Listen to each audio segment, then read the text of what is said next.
Deus, Ele é maravilhoso. 2 Samuel 23, versículos 11 e 12, diz assim: E depois dele, Samá, filho de Agé, o Ararita, quando os filisteus se ajuntaram numa multidão, onde havia um pedaço de terra cheio de lentilhas, o povo fugiu diante dos filisteus. Este, pois, se pôs no meio daquele pedaço de terra e o defendeu, e feriu os filisteus, e o Senhor operou um grande livramento. E você diz amém? Amém. Podemos assentar? Bendito é o nosso Deus e Pai. Queridos, eu quero que você volte a sua atenção para cá, para nós refletirmos sobre esta mensagem que vamos falar aqui nessa noite. Porque nós estamos diante de um texto onde Davi, servo do Senhor, ele vai trazer ali as suas últimas palavras registradas. Nós vamos ver aí no versículo 1 do capítulo 23, onde começa dizendo assim: essas são as últimas palavras de Davi. Diz Davi, filho de Jessé, o homem que foi levantado em altura e ungido do Deus de Jacó, e suave em salmos em Israel. Davi, ele foi levantado por Deus e ungido como rei sobre a sua nação, ainda quando moço, ainda quando jovem, na casa do seu pai, diante dos seus irmãos, com uma missão ali toda especial de fazer com que toda a vontade de Deus se cumprisse na vida do seu povo, porque a promessa que Deus fizera a Abraão, desde quando tirou lá de Ur dos Caldeus, na Mesopotâmia antiga, só se cumpriu em toda a sua totalidade quando Davi começou a reinar. Isso por quê? Porque ele conquistou todos os territórios ainda não conquistados antes pelos reis que os sucederam, pelos juízes que foram antes dele. E Davi, ele agora já não é mais aquele jovem ungido quando ainda pastou na casa do seu pai. Não é agora um rei de meia idade que havia tropeçado nos seus próprios pecados e com isso desagradasse ao Senhor. Não, nós estamos diante de Davi, aonde ele está no final de carreira. E ali no seu final de carreira, após delegar ali ao seu filho Salomão a planta do templo, após dar a ele ali uma grande quantidade de ouro das suas próprias reservas pessoais, para poder construir a casa do Senhor que ele fora proibida de construir, Davi agora ele vai tecer as suas últimas palavras para a nação israelita. O que eu acho interessante nesse texto é que no capítulo 22, Davi ele vai louvar ao Senhor por todas as vitórias, por todas as conquistas, por todas as vezes que o Senhor teve com ele, mostrando que Deus já era com ele desde quando ele ainda estava atrás das manadas das ovelhas do seu pai, até quando ele assumiu o trono e teve um nome que foi um nome grande, que conquistou todas as terras. Só que aí quando ele chega aqui no capítulo 23, ele vai revelar que ele chegou aonde chegou, mas ele não fez isso sozinho. Davi, ele vai trazer todo esse capítulo para demonstrar um dos grandes atributos de um homem que tem um coração segundo o coração de Deus: a gratidão. Porque ele aqui não poderia deixar passar em branco que tudo aquilo que ele viveu, tudo aquilo que ele experimentou, tudo aquilo que ele conquistou, tudo aquilo que ele possuiu, todas as suas vitórias, não foram conquistadas sozinhas. Haviam homens que o ajudaram, homens que estiveram com ele desde quando ele fugira de diante de Saul, quando começou a perseguir, homens que acreditaram nele quando ninguém mais acreditava, homens que foram moldados por Davi e acreditaram no projeto de Deus na sua vida.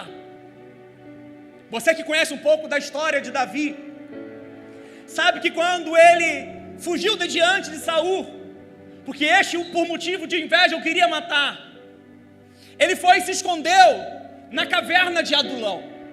E a Bíblia vai dizer que quando ele estava escondido na caverna de Adulão, se ajuntaram a ele homens quebrados financeiramente, homens desanimados, homens endividados, homens desesperançados, que não tinham mais expectativas de vida. E que Davi, naquele momento em que ele se acerca de homens com essa estirpe, com essa personalidade, com essas características, Davi, ele vai acreditar nesses homens, vai apostar neles, vai investir na vida deles, para tornar esses homens, homens valentes. Por isso que o capítulo 23, ele narra aqui os valentes de Davi. E ele faz questão de nomear cada um deles, para não deixar desapercebido e gravado na história o nome daqueles que o ajudaram.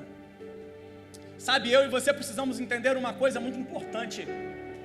Talvez nós não estejamos ainda onde Deus nos designou ou o nosso propósito vai nos levar, mas você não está mais aonde você estava. E talvez o motivo de você estar aqui é porque houve pessoas que Deus levantou para ajudar você na sua caminhada. Pessoas que acreditam na gente, que oram pela gente, que apostam na gente, que torcem pelo nosso sucesso. Davi, ele acreditou nesses homens, e esses homens acreditaram em Davi. E dentre esses valentes, 3 se destacaram. E os nomes deles estão aí a partir do versículo de número 8. Josebe-Basebede, Eleazar e Samar.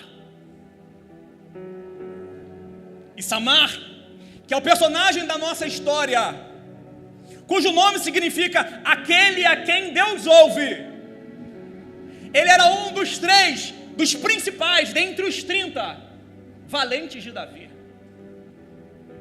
E ele vai nos ensinar aqui nessa noite algumas coisas muito importantes sobre o que fez dele ser reconhecido e honrado na história de Davi e na história de Israel, e que serve de exemplo para mim e para você aqui nessa noite.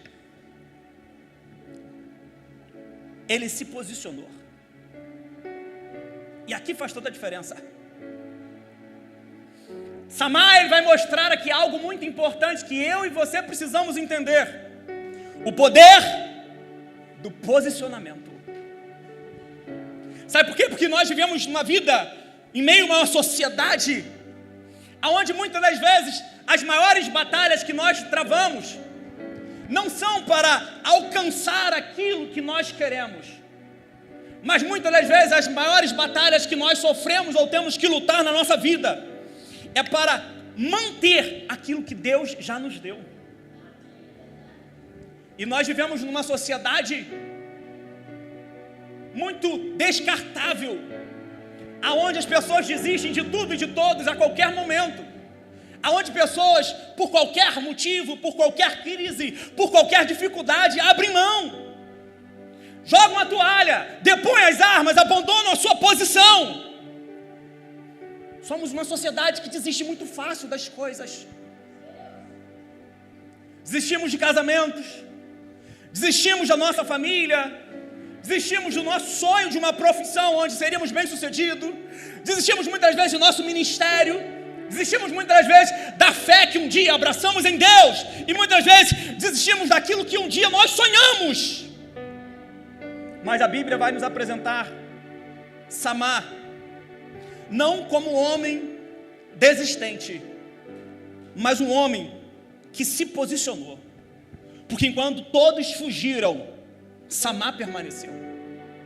Enquanto todos olharam para a grandiosidade do exército dos filisteus que vinham contra ele, Samar se posicionou, olhando para o Deus a qual ele servia. E isso faz toda a diferença na nossa vida. Sabe? E o texto aqui vai falar de uma coisa muito interessante. Não era um campo cheio de ouro que Samar vai defender, mas um pedaço de terra cheio de lentilhas. Só que o texto, ele não fala apenas sobre o valor do campo, mas o texto fala muito mais aqui sobre o valor do posicionamento.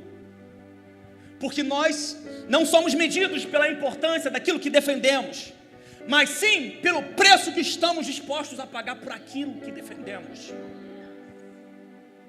E aí que dá um grande problema. Existem algumas batalhas que elas são materiais, que elas são visíveis, aonde você tem que lutar, aonde você tem que trabalhar, aonde você tem que pelejar, aonde você tem que agir, aonde você tem que se movimentar, aonde você tem que intervir. Mas a questão é que muitas vezes nós estamos trabalhando e lutando batalhas internas conosco mesmo, porque muitas vezes nós estamos assim, nós continuamos vindo à igreja, mas não sentimos mais a presença de Deus. Muitas vezes nós continuamos casados, mas às vezes emocionalmente já desistimos do nosso casamento. Muitas vezes nós estamos no ministério, mas já perdemos a paixão por aquilo que Deus nos confiou. Muitas vezes estamos vivendo, mas na verdade internamente nós estamos apenas sobrevivendo a nossa própria vida, mas nunca nos posicionamos diante dela. E aqui é uma verdade que eu e você precisamos entender aqui nessa noite. O diabo, ele já percebeu que não precisa destruir você. Basta ele fazer você abandonar a sua posição. Basta ele fazer com que você abandone a sua posição. Porque ele bem sabe que quando nós abandonamos a nossa posição, a nossa vida toda em cascata começa a se desmoronar. Primeiro perdemos o entusiasmo, e no entusiasmo nós perdemos a disciplina. Faltando a disciplina, nós perdemos muitas vezes a comunhão com Deus. Depois a gente vai abrindo mão dos nossos sonhos, perdendo a esperança, e por último perdendo a nossa vida. Mas tem uma coisa muito importante que nós precisamos aprender aqui nessa noite. Deus trabalha através de pessoas que se posicionam. Deus trabalha através de pessoas que se posicionam. Samar, ele entendeu isso. E quando ele entendeu isso, ele falou o seguinte: eu não abro mão daquilo que é meu sem primeiro eu lutar. Eu não abro mão daquilo que Deus me deu sem primeiro lutar. Era só um campo de lentilhas. Volte aí os seus olhos ao versículo de número 11, aonde diz assim: e depois dele chamar filho de Ageu Ararita, quando os filisteus se ajuntaram numa multidão onde havia um pedaço cheio de lentilhas. Lentilhas não é uma coisa de grande valor. Pensa você, quantas vezes você come lentilhas no ano? Comercialmente não é aquilo que nós buscamos. Não é a nata dos alimentos preferidos. Muitas vezes, nos festivais de caldo, é o último a acabar.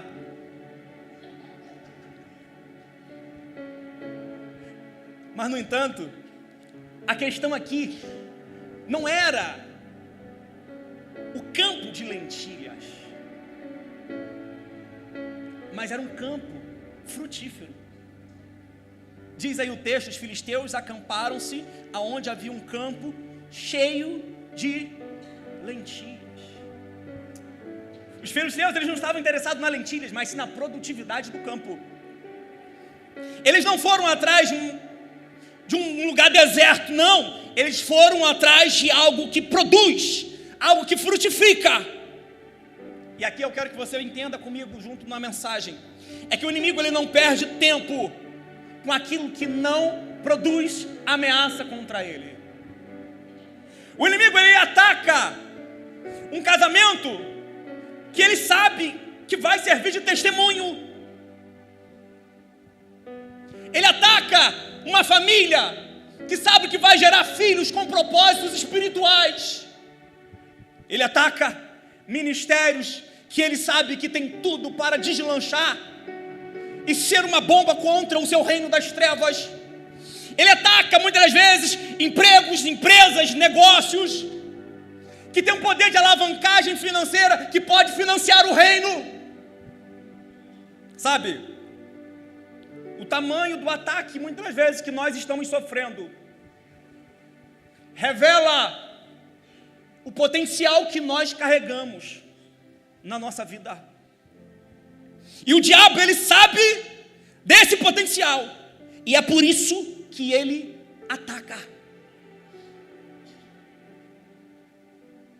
E aqui que eu quero que você entenda mais uma coisa muito importante. Se você está sofrendo algum tipo de ataque na sua vida, é muito importante que você saiba que isso é um sinal que o inimigo se incomoda com você. Porque quando nós não estamos passando por nenhum perrengue, quando as coisas estão muito fáceis, desconfie do lado de quem você está nas fileiras desse exército. Porque a Bíblia vai dizer que Jesus Cristo falou para os seus discípulos: quem não é comigo é contra mim, quem comigo não ajunta espalha. Automaticamente, quando você se enfileirou nas trincheiras do exército do nosso Senhor Jesus Cristo, o inimigo vai se levantar com oposição contra a sua vida. Mas eu quero te dar uma notícia: maior é aquele que está conosco do que aquele que se levanta contra a nossa vida. Se existe uma batalha, aí há um propósito.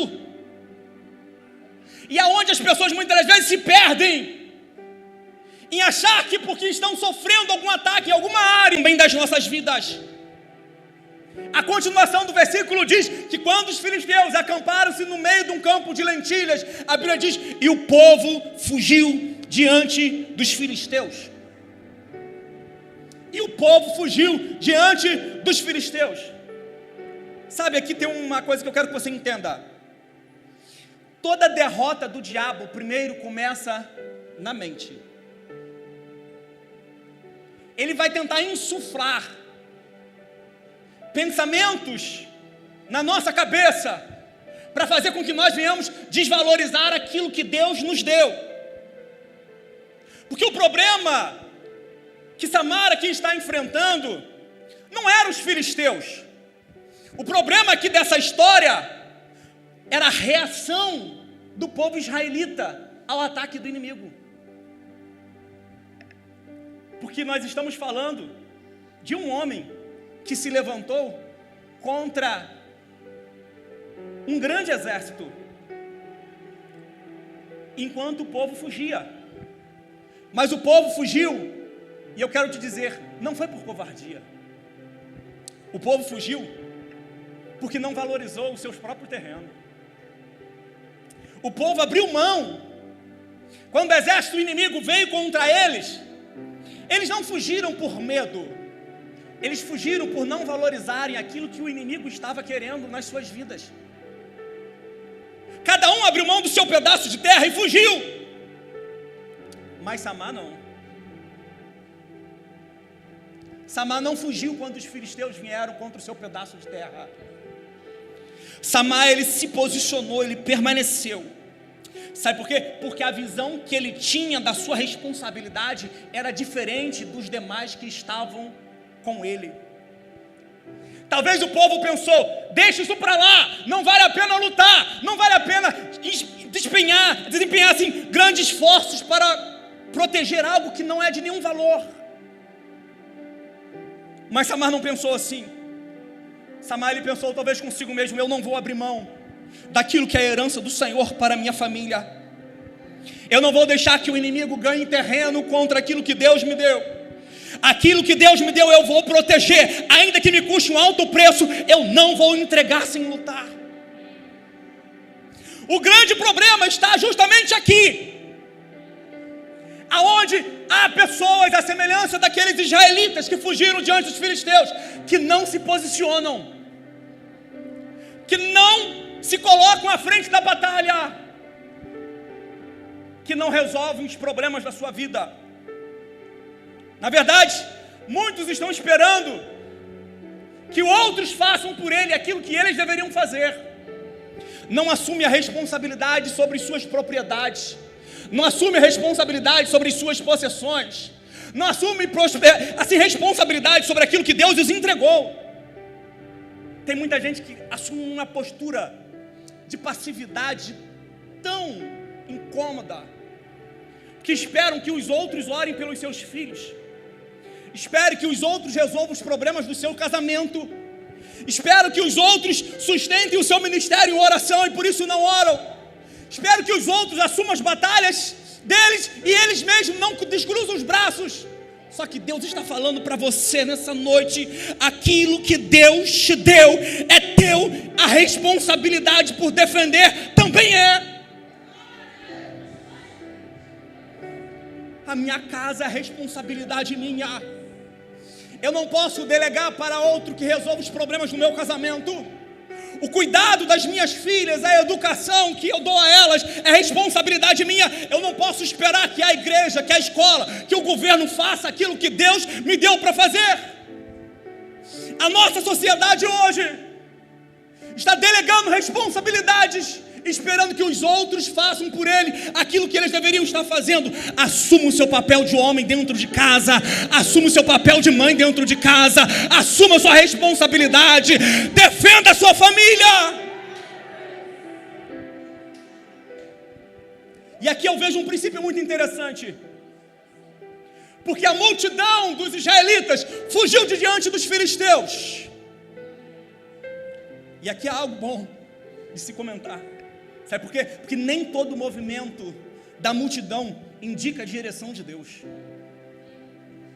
Nem todo movimento da maioria indica a direção divina. Há momentos em que, se nós seguirmos a multidão, vamos nos afastar do propósito de Deus para as nossas vidas. Não é porque todos estão se divorciando que eu vou me divorciar. Não é porque todos estão jogando a toalha nas suas famílias que eu também vou jogar.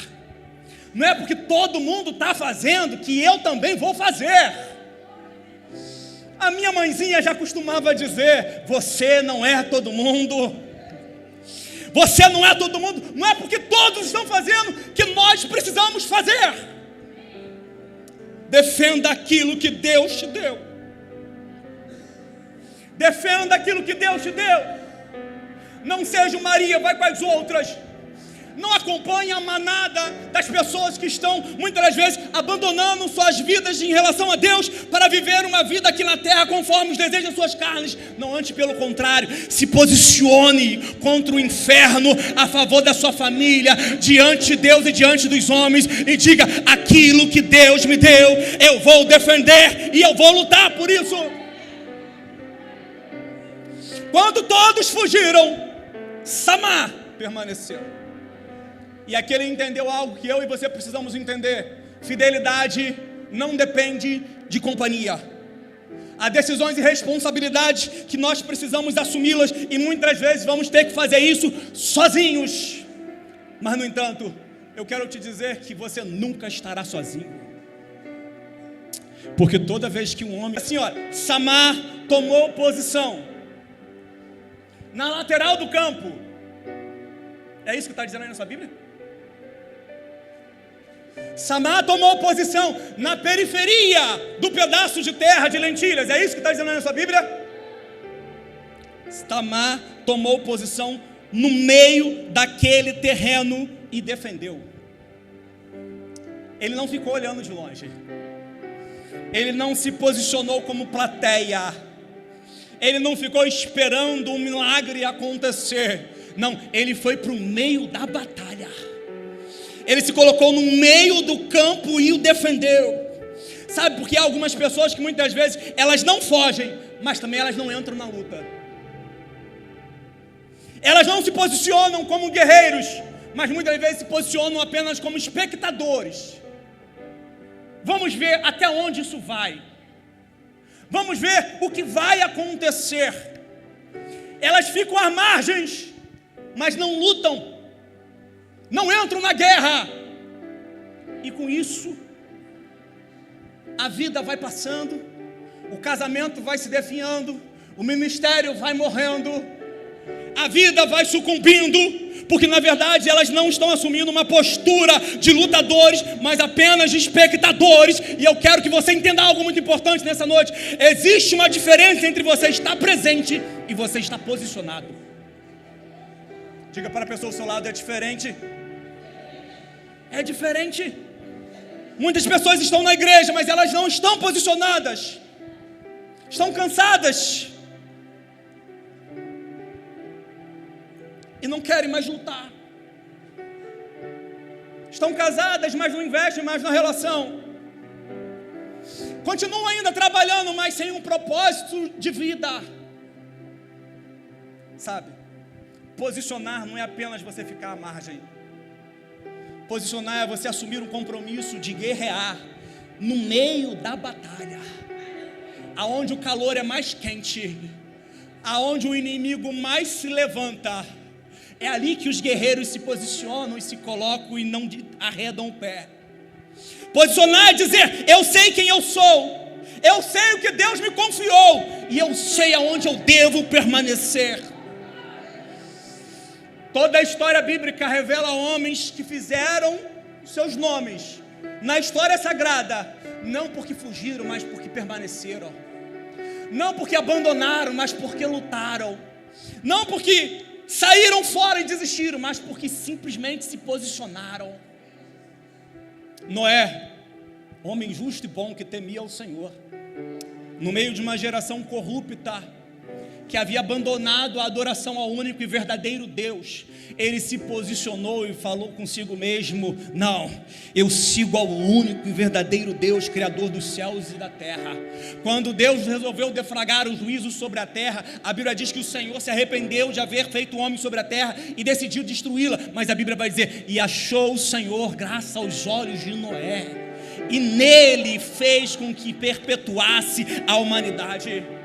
Porque ele se posicionou, porque ele não foi com a multidão, porque ele não sucumbiu à pressão daqueles pecadores aonde ele vivia.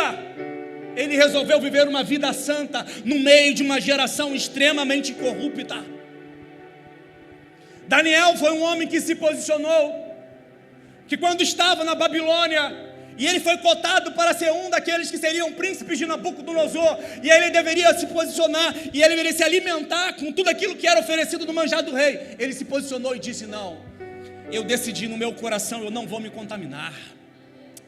Eu não vou me contaminar. Podem todos os jovens da minha idade estar se contaminando, eu não vou me contaminar. Pode todos estarem sucumbindo aos manjares desse mundo, mas eu não vou sucumbir. Pode estar todo mundo fazendo, eu não vou fazer. Eu quero te dizer, jovem, em nome de Jesus Cristo, você precisa se posicionar aonde Deus tem te colocado, seja na escola, seja no trabalho, seja dentro de casa, seja no seu ambiente familiar, seja na sua vizinhança. Se posicione como uma pessoa santa, que serve a Deus e que vai morar no céu.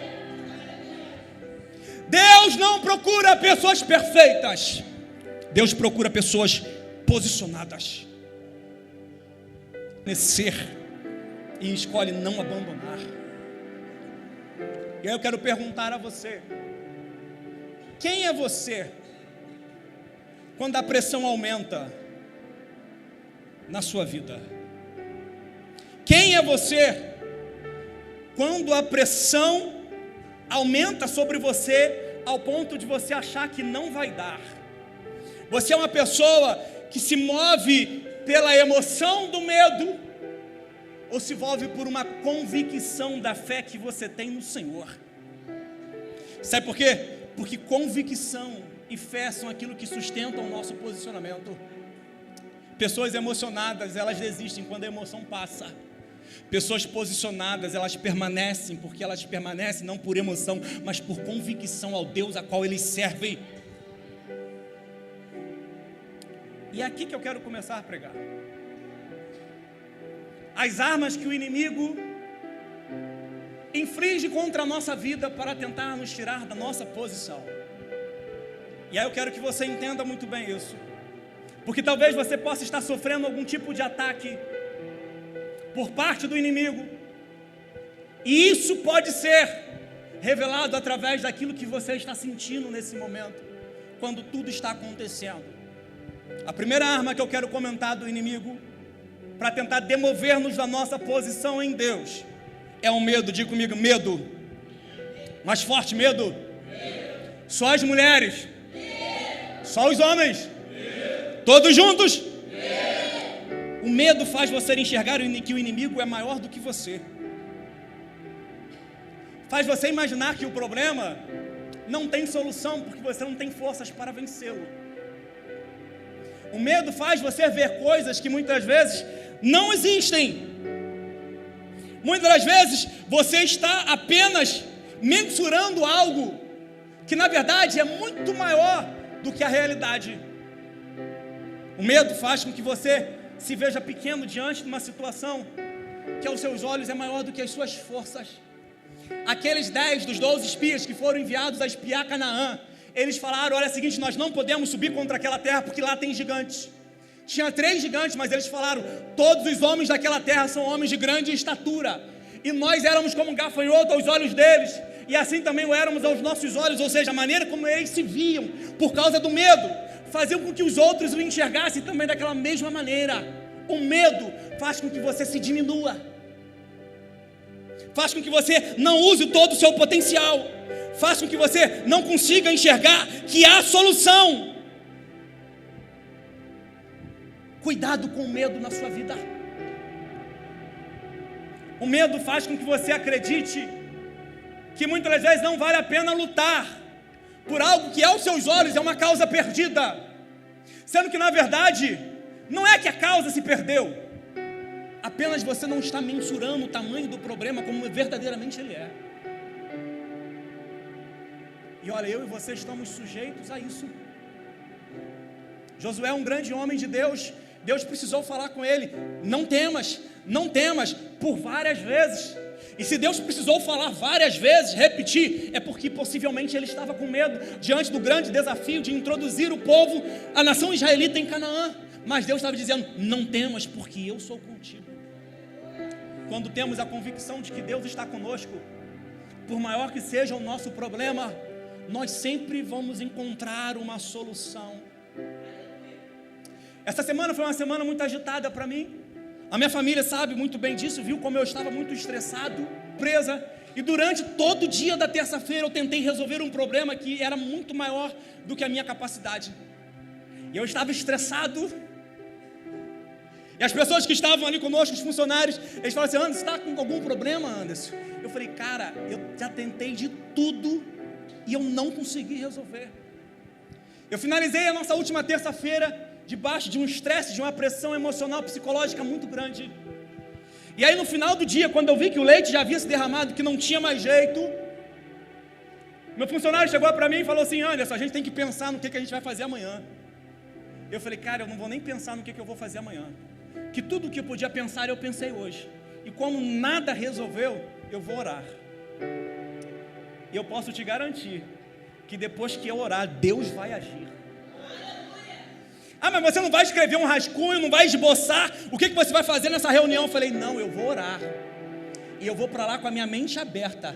E eu tenho certeza que o Espírito Santo de Deus vai à nossa frente e Ele vai nos garantir a vitória. Gente, eu passei a terça-feira extremamente estressado. As pessoas com medo de falar comigo. Quando foi pela manhã no café, eu estava super animado. E alguém chegou para mim e falou o seguinte, Anderson, você está tão empolgado hoje, aconteceu alguma coisa tão boa assim. Eu falei assim, Deus entrou com providência. Deus entrou com providência. Parti para o interior de novo para resolver o problema. Chegando lá imaginando tudo que podia acontecer de ruim. Deus fez isso. Ele moveu de uma maneira tão sobrenatural. Eu entrei naquela reunião pequenininho, humilhado. Mas Deus me fez sair daquela reunião gigante, exaltado, para mostrar que o medo, muitas das vezes, ele impede o nosso raciocínio, mas como a gente transfere a nossa capacidade, muitas vezes insuficiente, para as mãos daquele que tudo pode, ele entra na nossa causa e resolve os nossos problemas, para que o nome dele seja glorificado. Cuidado com o medo, porque o medo é uma forma de ataque do inimigo para tentar te paralisar, para tentar te diminuir, para tentar fazer você se acovardar. para fazer com que você crie imagens falsas na sua cabeça, para que você comece a sofrer por antecipação uma realidade que ainda não existe.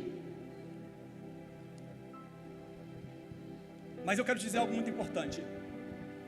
Você não controla totalmente o medo que você sente, mas você pode controlar a sua reação diante do medo. Porque covardia é o medo dominando a sua mente, mas coragem é a sua mente dominando o medo. Não é que você deixou de sentir medo, agora você não é mais refém dele. Você enfrenta, mesmo com medo, mas você se posiciona.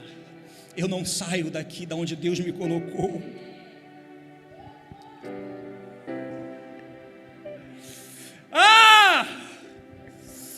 O medo é uma forma do ataque do inimigo. A segunda maneira, muitas vezes, que o inimigo ele vem contra nós para nos atacar, é através do cansaço. Muitos às vezes desistem não porque perderam a fé, mas muitas vezes desistem porque simplesmente estão cansados. Eles continuam vindo ao culto, continuam servindo, continuam sorrindo, mas por dentro estão exaustos. E é nesse momento, muitas vezes, de cansaço e desânimo, que Satanás ele vai sussurrar no nosso ouvido para dizer o seguinte: olha, vocês não acham que já fez demais? Você não acha já que já deu? Por que você ainda insiste se ninguém reconhece? Desista! Você está cansado, abra mão, pare!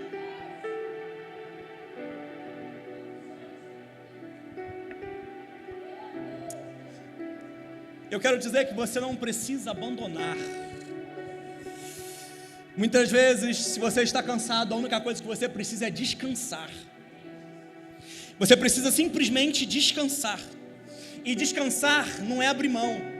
Descansar às vezes é estratégico. Jesus Cristo, por diversas vezes, quando cansado, ele parou e descansou, mas ele nunca abriu mão do seu propósito de ir até a cruz e morrer pela minha vida e pela sua. O descanso, muitas vezes, ele fortalece o nosso posicionamento, e nós precisamos, muitas vezes, nos prestarmos esse serviço de descansar.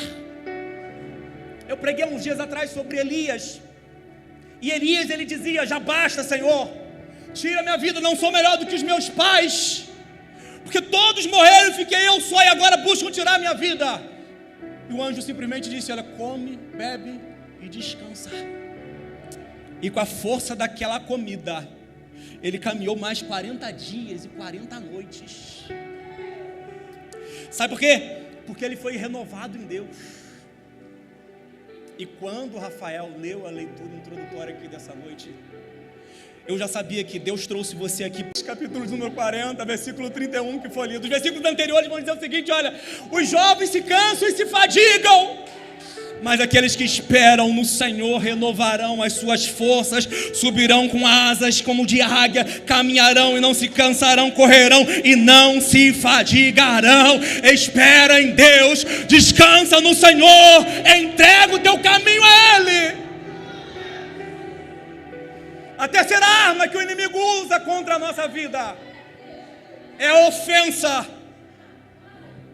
Existem muitas pessoas que abandonam grandes propósitos por causa de pequenas feridas. E eu quero dizer algo de Deus para a sua vida nessa noite: não aceite a ofensa como motivo para você desistir. Você precisa amadurecer. Você precisa se posicionar. Você precisa deixar de se vitimizar. Muitas pessoas abandonaram grandes propósitos simplesmente porque se ofenderam no decorrer da caminhada. Eu quero dizer em nome de Jesus Cristo: erga a sua cabeça. Entenda a sua identidade como filho, como filha de Deus. Você não é qualquer um, você não é o que as pessoas falam acerca da sua vida. Você é aquela pela qual Deus te chamou, te constituiu, te salvou, te colocou aqui na igreja, para que você seja um instrumento poderoso nas suas mãos. Não aceite palavra contrária, porque a Bíblia vai dizer: sou eu aquele quem sei os pensamentos que tenho a respeito de vós. Quem sabe da sua vida não é o seu vizinho, não é a sua vizinha, não é o seu patrão, não é o seu colega de trabalho, trabalho. Não é aquele que senta ao seu lado na igreja. Quem sabe da sua vida é Deus. Quem te conhece é Deus. Quem te elegeu foi Deus. Quem te constituiu foi Deus. Quem te salvou foi Deus. E é Ele quem sabe da sua vida. Não entregue o seu futuro por uma ofensa do passado. Pelo contrário, aceite que você é filho, filha de Deus, e viva o propósito de Deus para a sua vida. Quarto motivo do ataque do inimigo contra a nossa posição: distração.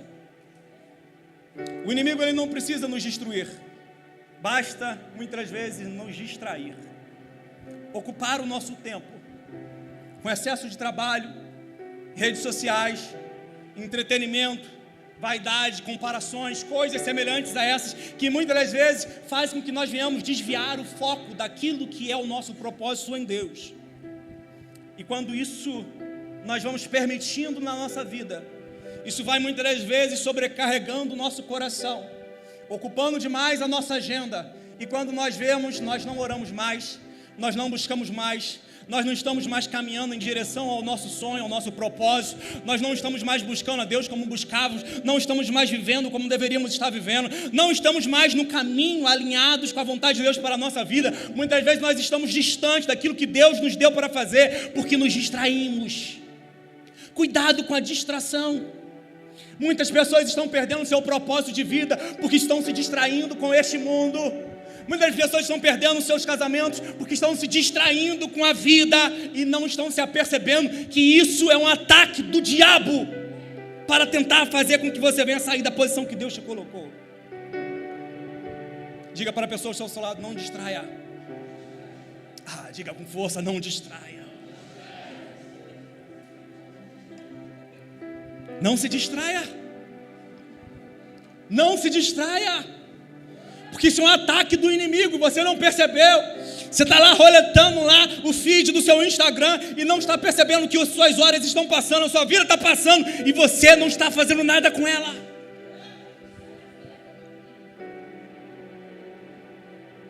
E agora eu vou caminhar para encerrar. Quando você se posiciona, Deus entra na batalha com você. A Bíblia diz que Samar, ele se colocou no meio daquele campo de lentilhas e o defendeu e feriu os filisteus, e o Senhor operou um grande livramento. Observe a ordem. Samar permaneceu, se posicionou. Samar lutou, defendeu o seu pedaço de terra. Mas, no entanto, a vitória veio do Senhor. A vitória veio do Senhor. Só que Samar não esperou Deus fazer para ele agir. Ele agiu e Deus reagiu à sua atitude. Entenda uma coisa. Muitas vezes Deus só está esperando um posicionamento seu para ele entrar na sua casa e mudar a sua história. Muitas vezes Deus só está esperando um posicionamento seu para Deus virar o seu cativeiro financeiro e fazer você prosperar.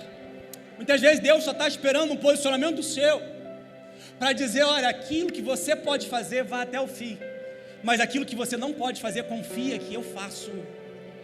Porque quando Deus entra numa batalha, não tem quem consiga permanecer de pé diante do Todo-Poderoso. Precisamos nos posicionarmos para que Deus possa agir na nossa vida. Você precisa se posicionar como pai diante dos seus filhos.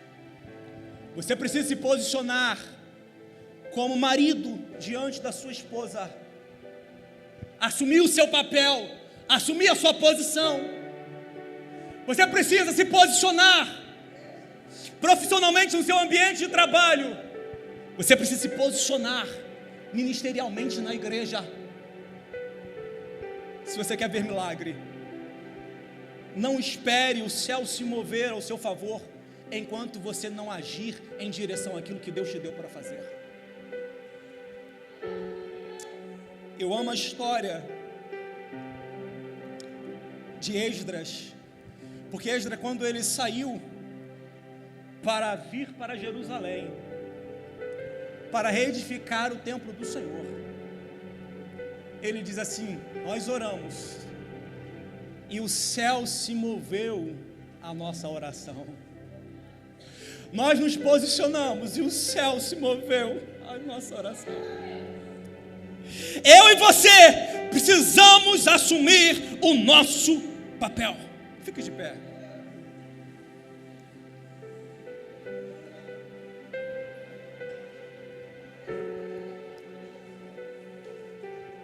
Deus está dizendo para você aqui nessa noite: não abandone o seu campo de lentilhas. Pode parecer de nenhum valor, porque lentilhas não valem nada. Mas a questão, o valor está no campo. Ele é produtivo. Deus está dizendo para você aqui nessa noite: não abandone a sua família. Não abandone o seu chamado. Não abandone o seu ministério. Não abandone os seus sonhos.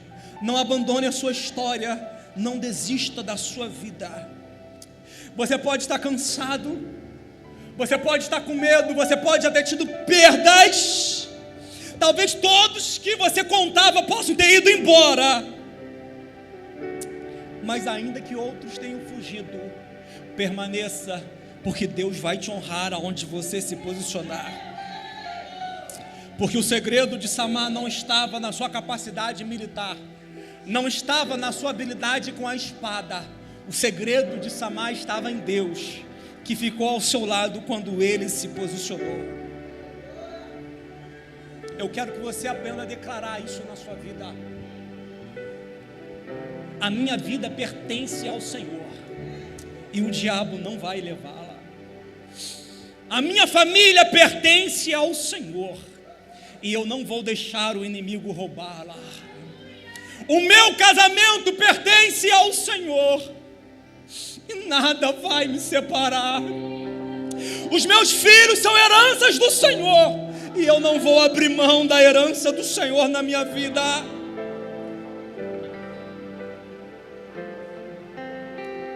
Não desista. Não desista, porque maior é aquele que está contigo do que aquele que vem contra você. Diga para a pessoa do seu lado: essa mensagem foi toda para você. Essa mensagem foi toda para você. Sabe por que Deus está dizendo para você? Não desista, não abandone, não largue a mão. Não é tempo de depormos as armas, não é tempo de cruzarmos os braços, é tempo de nos posicionarmos em Deus. O grupo de louvor vai estar cantando agora. Eu quero que você cante juntamente conosco nesse momento. E abre o mundo agora, levando madeiro por mim, me conectou, salvou e curou. Aleluia! Ele me deu um destino, uma capa e um pouco de vinho. Ele me deu unção, cajado e pão. Pôs um anel em meu dedo e me tirou o medo. Novas sandálias pra suportar o ridículo. Pôs um anel em meu dedo e me tirou o medo. Novas sandálias e disse: vai.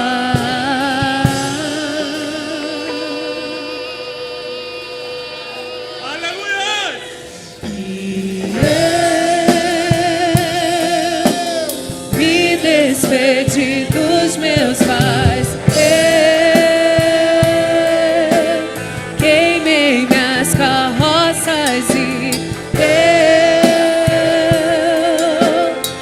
afundei meus barcos no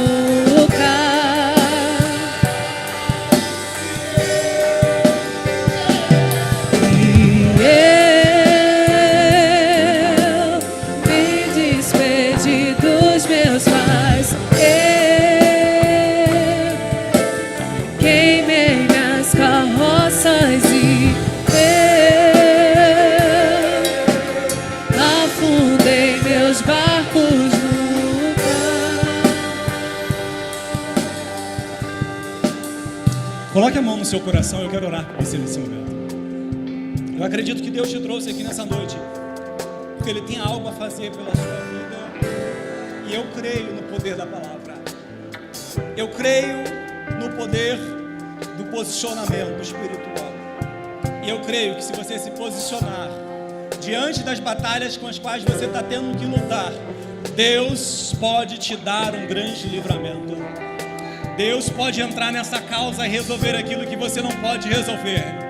Deus pode entrar na sua vida e te dar a resposta que você tanto precisa. Se você crer nessa hora, você vai orar agora com toda a sua fé e vai pedir: Deus, faz um milagre. Deus, faz um milagre na minha vida, Senhor Deus. Deus, os inimigos estão atacando, mas eu preciso de Ti, porque eu não vou abandonar a minha posição. Eu não vou cair sem lutar, eu vou permanecer, eu vou me posicionar. Deus, em nome de Jesus Cristo, agora eu oro pela Sua igreja, Senhor Deus, e pela minha vida. Senhor Deus, nessa noite temos ouvido a Tua palavra, Senhor Deus, a Tua palavra que é poderosa aos nossos corações. A Tua palavra que nos inspira e nos ensina, Senhor Deus, que se nós nos posicionarmos, o Senhor intervém. Por isso eu quero lhe pedir em nome de Jesus Cristo, segundo essa postura que esse Teu servo e Tua serva está assumindo agora, diante das lutas que ela tem lutado, Senhor Deus, haja, Senhor Deus, ao seu favor. Entra agora, Senhor Deus, com intervenção sobrenatural. Em nome de Jesus Cristo, vai agora ao encontro, Senhor Deus, dessa pessoa que está no meio da batalha, no calor, Senhor Deus, das suas guerras diárias, Senhor Deus, mas ainda de pé, com a espada pegada em suas mãos, crendo que o Senhor vai intervir. Em nome de Jesus Cristo, entra nessa causa, Senhor Deus, entra nessa causa em favor dessa família, entra nessa causa em favor, Senhor Deus, da vida profissional dos Teus servos, entra nessa causa em favor do ministério, entra nessa causa em favor, Senhor Deus, da vida espiritual deles, em o nome de Jesus Cristo, Senhor Deus, em o nome de Jesus Cristo. Vai agora, Pai, e toca, Pai querido, onde precisa ser tocado, Senhor Deus, restaura onde precisa ser restaurado, Senhor Deus, cura onde precisa ser curado, Senhor Deus, aonde a medicina já desenganou, intervém agora de maneira sobrenatural e faz o milagre. Em o nome de Jesus Cristo, em o nome de Jesus, em o nome de Jesus Cristo, nós profetizamos agora.